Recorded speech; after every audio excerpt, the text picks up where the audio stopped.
Hey investor friends, I'm Michelle Markey, and today I'm going to talk with you about compounding and inflation, the good and the bad. Now, most of us know what inflation is at a high level, but do we really know how it affects us? And the same thing with compounding. Do we know how much the kind of money that we spend on any given good or service, how much that can be valued at a certain time in the future? And I'm going to get into more details about how these concepts work. But mastering these ideas can make or break your personal finances and what your investment future looks like. So if you'd like to be on the path to financial freedom, please continue listening. Before we get into the good or bad of inflation and compounding, let's start with some definitions. Inflation is where the average price of a good or service increases over a period of time in an economy, while compounding is where a principal amount of money, such as a balance, is credited with interest over time. Compounding can work for you or it can work against you because it means growing a balance that's either in your investments or it could be in your credit card or student loans or even in your mortgage where interest adds up over time. In the United States, the Federal Reserve, also known as the Fed, targets a 2% inflation rate where they want to keep the cost of goods and services or the price of goods and services at a steady rate for the American economy. And they can do some monetary policy changes to either increase the money supply or artificially restrict it if inflation is increasing at a rate that they're not comfortable with. But at almost all costs, they're trying to avoid deflation where the price of goods and services decreases. And it's something that psychologically a lot of people think is a bad thing, even though it's not necessarily bad. I wouldn't mind if, say, the price of a burger went down by some percent, but maybe that's just me. And for the whole economy, it's better if people think that their money is increasing, such as if you have money saved up in a bank and it's generating interest, it's better if it looks like the money is going up rather than down over the course of a year per inflation. And here's where some of the bad comes in. Inflation causes the purchasing power of money to go down over time. So the more that you have any kind of loan compounding at a certain interest rate per year, that can get really ugly over time, and you can end up paying many multiples of the original principal of your loan. So for example, a lot of people have debt, and somehow this has become very common in America. It's almost expected that each of us has some debt, as if it's a rite of passage in our adulthood to have debt. But in 2019, the average American household had $6,850 of debt, and their interest on that annually was $1,160, which is about a 16 to 17% annual percentage rate, also known as APR. And that's pretty scary. And I'll show you an example of how a 17% interest rate can make a big difference in either your loans that you have to pay off over time, especially if they're credit card loans, or if it's in investments. That's how much you can gain per year if you compound it in the right kinds of companies. In this example, I'm going to review how the average American had $6,850 of credit card debt in 2019 and multiplied by 17% annual percentage rate from the credit card company. That will compound over the course of 10 years from $6,850 to $28,143. And that's an incredible amount to be compounding credit card debt. And if you were to buy Nike shoes at a similar compounded rate from your credit card company charging you 17% APR on your revolving balance if you don't pay it off within the credit card statement deadline, then you go from paying $100 for Nike shoes in year one to its value being $411 if it takes 10 years to pay that off. And I know $100 is not a small amount to pay for Nike shoes, and I know people pay a good amount more. And if you think about what that would mean for more expensive shoes, you can see what the cost of that will be over time if it takes a long time to pay them off. For example, the inflation equivalent of, say, 2% per year, $100 becomes only $120 over 10 years. But that's assuming, let's say you bought some Nike shoes today at $100. In 10 years from now, in 2030, you'll pay $120 for that same pair of Nike shoes. Compare that to the real cost of debt that you incurred by buying that $100 Nike shoes and not paying it off right away on your credit cards, and that balance growing 17% over 10 years. That ended up costing you an extra $291. So you could have almost bought 3 more pairs of Nike shoes for the cost of one if you had just paid it off within that statement cycle. And you usually have about 28 days or so after the statement closes to pay off that credit card statement. So the sooner you can pay off that $100, the better off you'll be and the better you can enjoy your shoes. There is some good news to inflation and interest rates. So if you have a mortgage loan and it's at a certain principal amount and you have an interest rate, let's say a few years ago you got it at a 3% interest rate, but now with interest rates going so low during Corona times, let's say you refinance your house at 2.75%, and if your balance on that house remains the same and you get a low interest rate to pay off your debt, that can help to catch up, especially if your wages or income is keeping pace with inflation. And if inflation increases, that's actually lowering the value of your debt, and you can actually pay off your mortgage quicker if you're not only generating less interest on the loan principal, but you're also having enough income to cover a little bit more than just the interest payments, but you can also cover the principal in an increased amount over time. Wherever possible, you want to make compounding work for you and not against you, with average amounts of debt being anywhere from 90 to 140,000 for Americans, and Gen Z starting out with $10,000 of debt, millennials $78,000 of debt, Gen X at $135,000, and baby boomers at $97,000 of debt on average.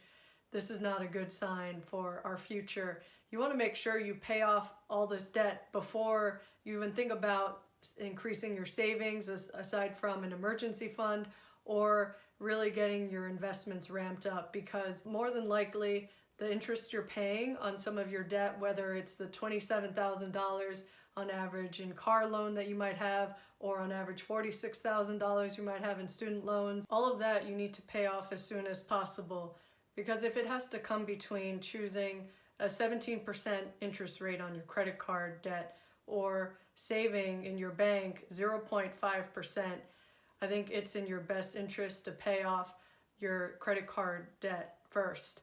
And then once you've done that, and once you've paid off as much debt as possible, you can live with mortgage debt, but at least your consumer debt, your credit card loans, your student debt, all of that should be paid off as soon as possible before you think about building wealth. And if you have $1,000 and it can only earn 0.5% interest in this savings bank account, it's really not the best place to put your money, because it's not going to keep pace with inflation if inflation grows on average 2 to 3% per year. And you're better off putting your money in an investment that can actually generate significant value over time.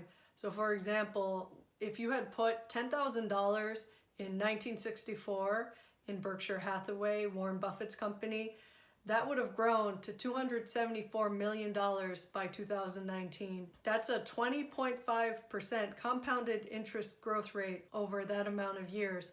And it would have done way better than if you kept that in a bank account, or if you'd even kept pace with inflation. In today's dollars, $10,000 in 1964 would be equivalent to $83,000. But that's keeping up with inflation. If it didn't, it would have actually gone down in value, with the purchasing power of the US dollar going down over time.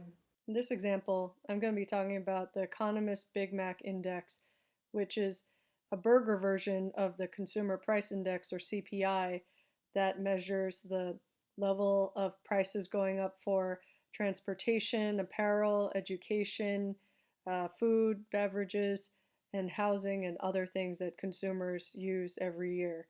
And if you look at this McDonald's version of the Big Mac Index, it takes data from various countries and measures how much a Big Mac costs over time in several countries. So you can see here, Switzerland is the most expensive country on this list, whereas it's probably the cheapest to get in the Czech Republic compared to the base of the United States. And you can see here, Big Mac in Switzerland costs 6.5 francs, whereas in the United States, it actually is 4.35 the last time I checked. And if you convert what 6 francs point 5 is to US dollars, you actually get much more than you would expect. So 6.5 francs to US dollars actually ends up being $7.13. So your Big Mac in the United States would only cost you $4.35, but if you buy the same Big Mac in Switzerland, it will cost you way more.